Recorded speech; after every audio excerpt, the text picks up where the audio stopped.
If you look at the NFL Hall of Fame voting, you will be surprised to learn who actually votes to get players and coaches into the Hall of Fame. We'll talk about that next on the ProZone.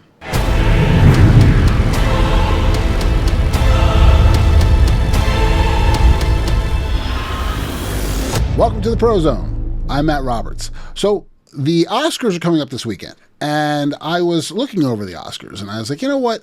I did some reporting on the Oscars back when I was in college, so I kind of learned a lot about the rules and how they're voted on and who votes.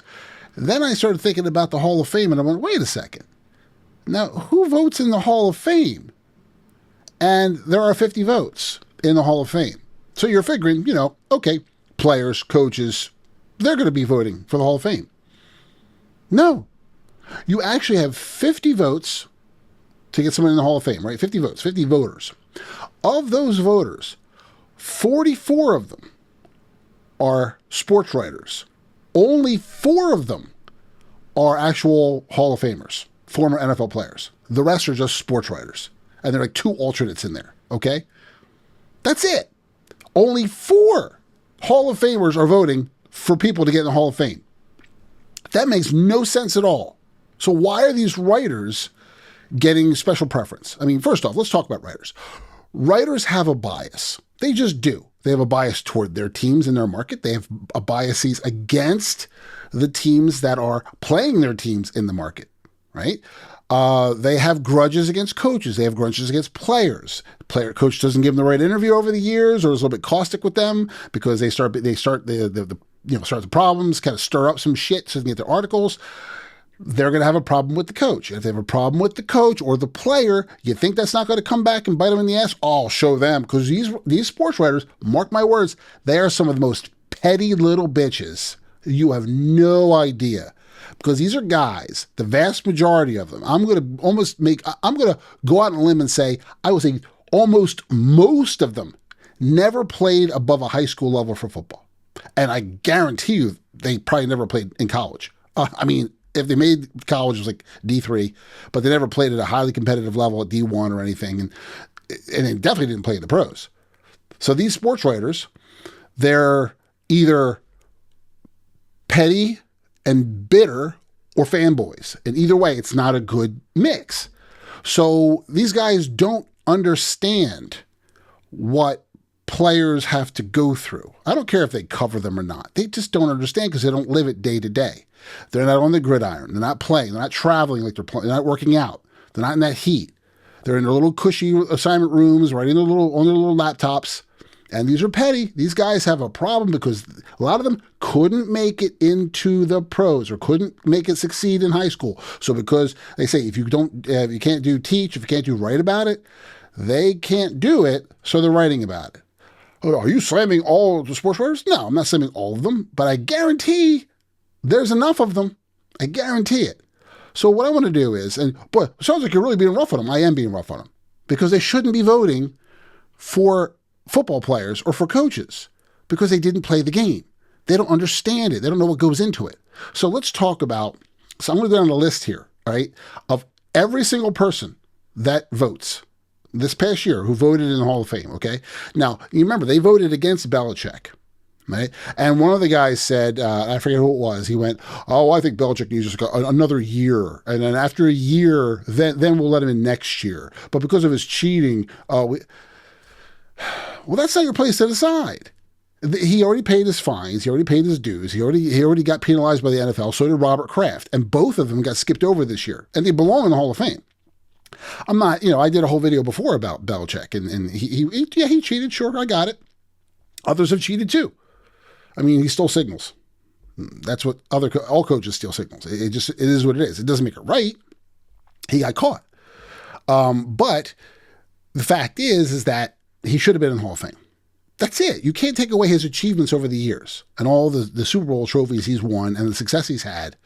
You can't do that. And if you're a sports writer and you're petty and you're trying to flex, I'll show Belichick. This is where I make a difference. This is where he kept me in the back for years. He wouldn't give me the interviews I wanted, so I'm going to teach him. What makes the sports writer almightier than thou? And that's the problem. Some of these sports writers think that they're just super important. They think that their shit doesn't stink. And they walk around, believe me, I did security for sports teams for years. I actually worked in journalism for a short bit. Yes, a lot of these sports writers, not all of them, but a lot of them, they think that they are the shit. They think that they're just awesome, that they walk on water, that people should defer to them simply because they report on the air. And they think they have the ears of everybody, and everybody listens to what they say, and it hinges on everything they say. It's just a fleeting thing. The fans are going to decide on what the fans decide on. But the problem is you shouldn't flex. You're just a sports writer, okay? So let's go down the list, and you'll see who the sports writers were. Each person. Here we go. And I'm going to identify in this who voted against Belichick to keep him out of the Hall of Fame.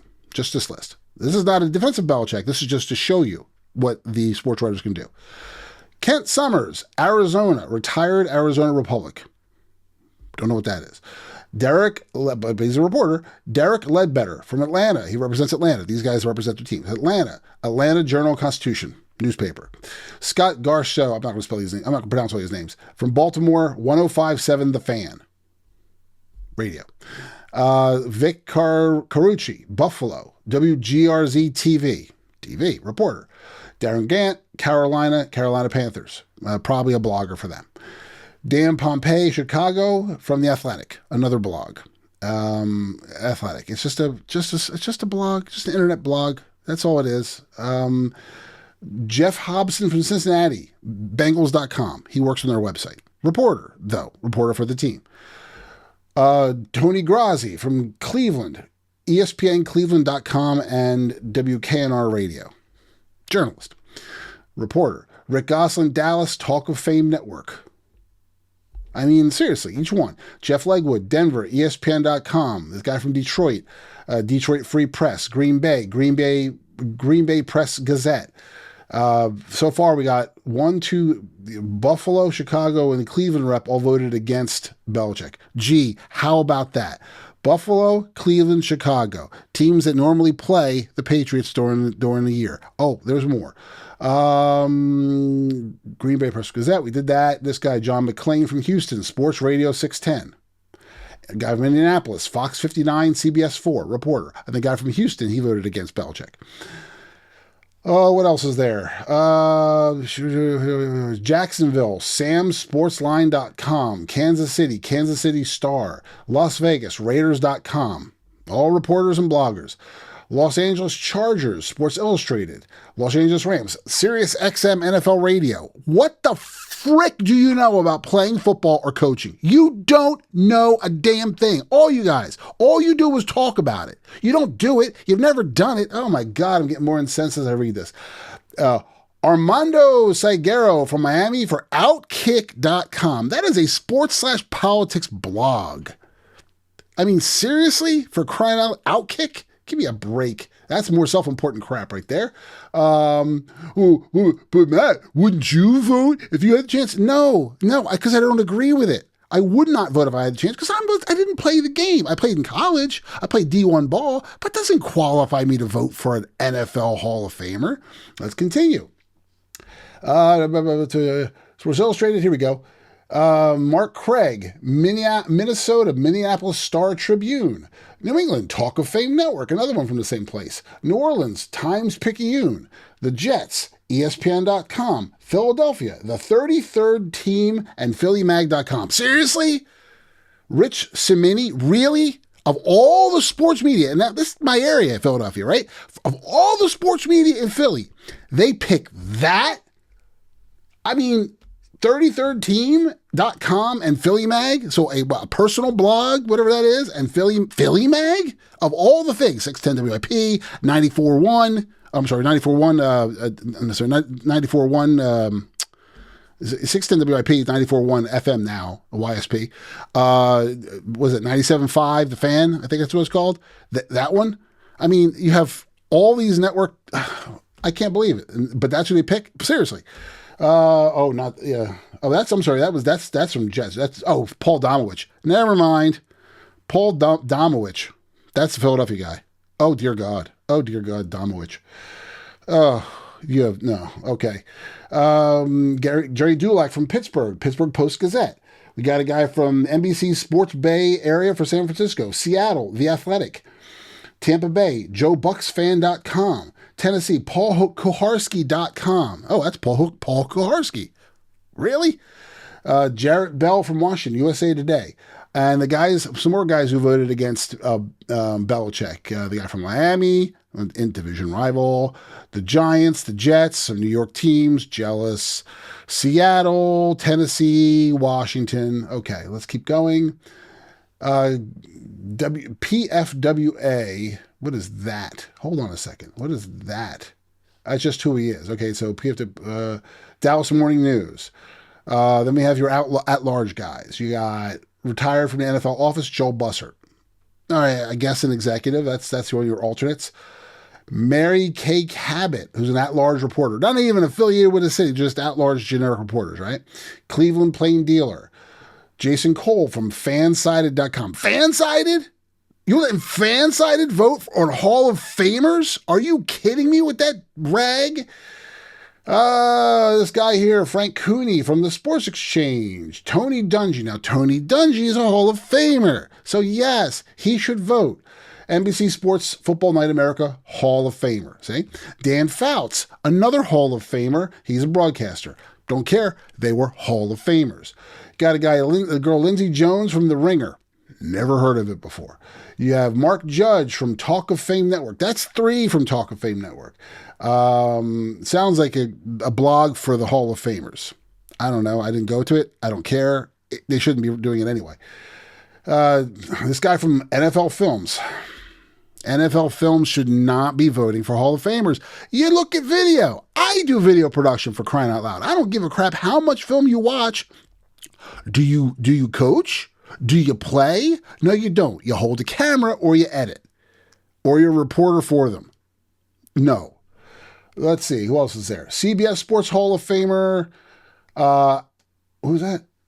Oh, James Lofton. Well, of course. There's a Hall of Famer. James Lofton. There's your third. There's 3. We have one more Hall of Famer to go, right? You got Alex Marvez, who from Sirius XM NFL Radio. Sirius XM. Sal Palantonio. Oh, God. I think he used to be from Philly, from ESPN. Sal Palantonio? Give me a break.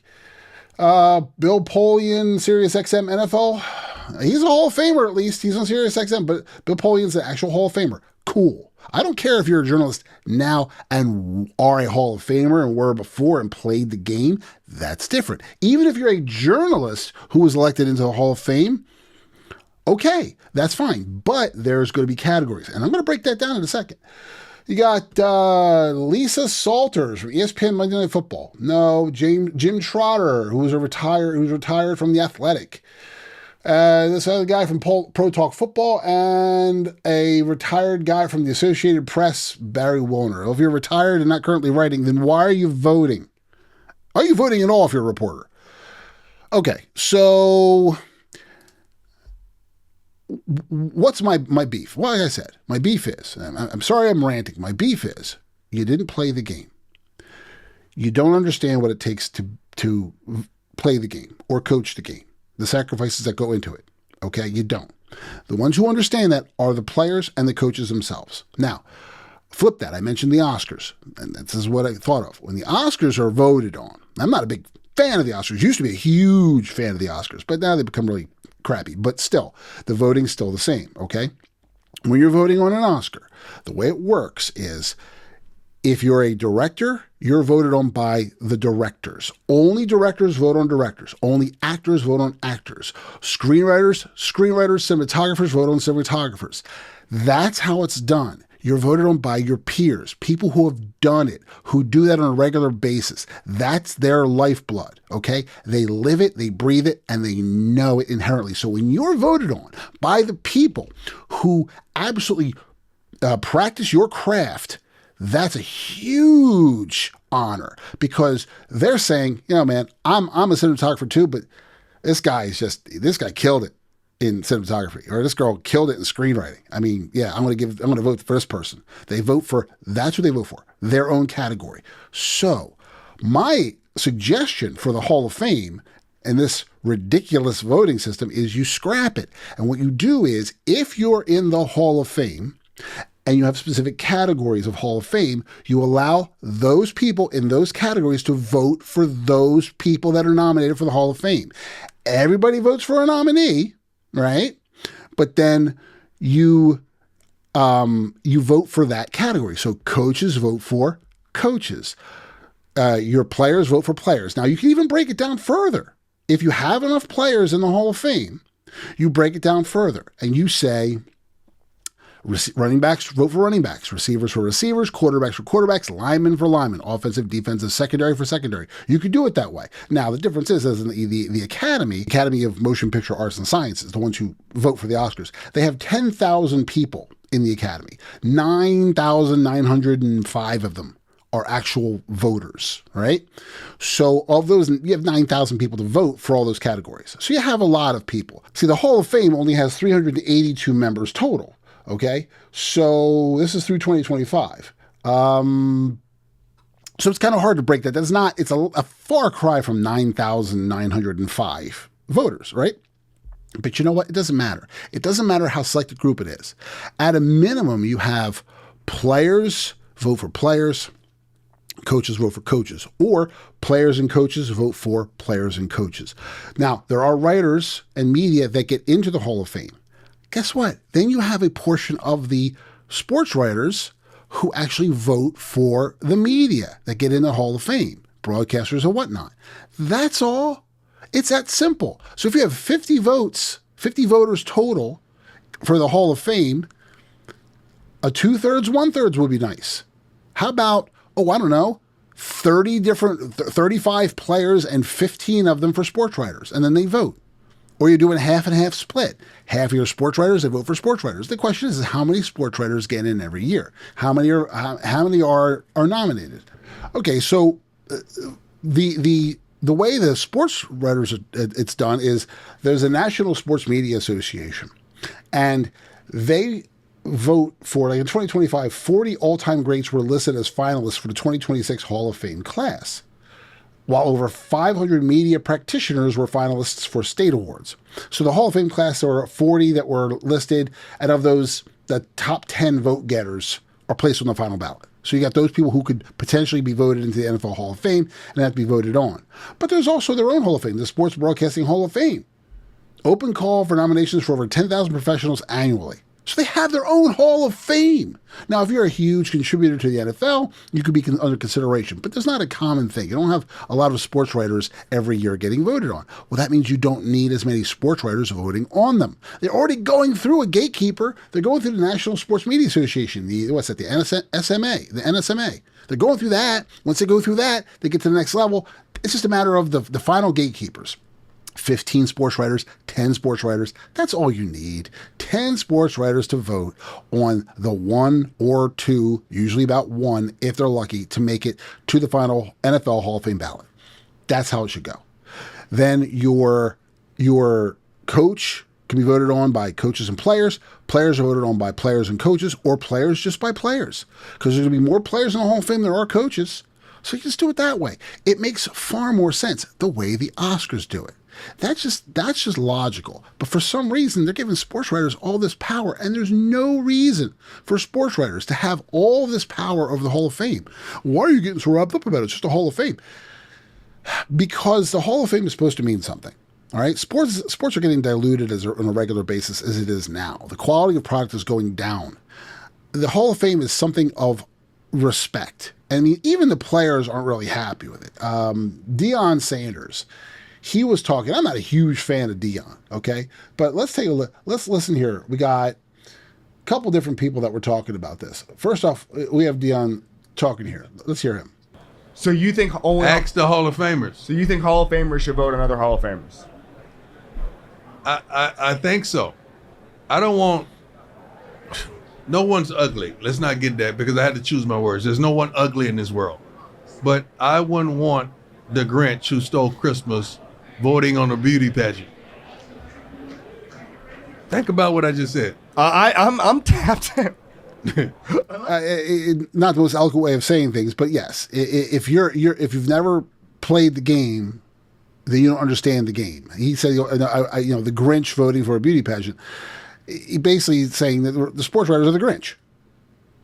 And they don't understand the beauty of the NFL because they didn't play in the NFL. And that's just fair.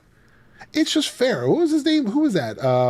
Randy Moss agrees. He said the same. Randy Moss. Here we go. This is the great Randy Moss, right? Here's another player. Listen to this one. One thing that I'll say, I'm not going to really sit up here and just sit up here and just badmouth the Hall, because there's some guys that just got selected to this year's Pro Football Hall of Fame that I do not want to take the light from. But one thing about not electing Robert Kraft, not electing Bill Belichick, the one thing that I would talk to all the voters going forward, I know it's going to ruffle some feathers, but I really believe as a football player, if you didn't play it, if you didn't coach it, you shouldn't have a vote. I don't care who you are, and I don't care how you feel about it. But like I said, I don't want to take no shine away from the guys elected today, and that's it for me. There you go. If you didn't play it, you didn't coach it, you shouldn't vote. If you're a sports writer, you should not get a vote. You don't get it. Sorry, guys. Sorry, sports writers. You don't get it. So the sports writers shouldn't be voting at all. It's just that simple. Follow the Oscars. My plea to the NFL Hall of Fame, and I get hot on this because it doesn't make sense. Plea to the Hall of Fame is to change your voting. Have it be coaches and players who vote for coaches and players. If you can break it down to coaches vote for coaches, players vote for players, great. And make it be the Hall of Famers. Hall of Famers. Those who are in the Hall of Fame vote for their own people. Now, wouldn't it become a good old boy network? And what about the bias? And the Hall of Fame is an elite group. They're not going to want to bring in anybody who is not worthy of being in the Hall of Fame. But there are certain players out there who have been passed over. Like Roger Craig was just voted in this year, right? Roger Craig should have been voted in decades ago. A long time ago. It took this long. Why?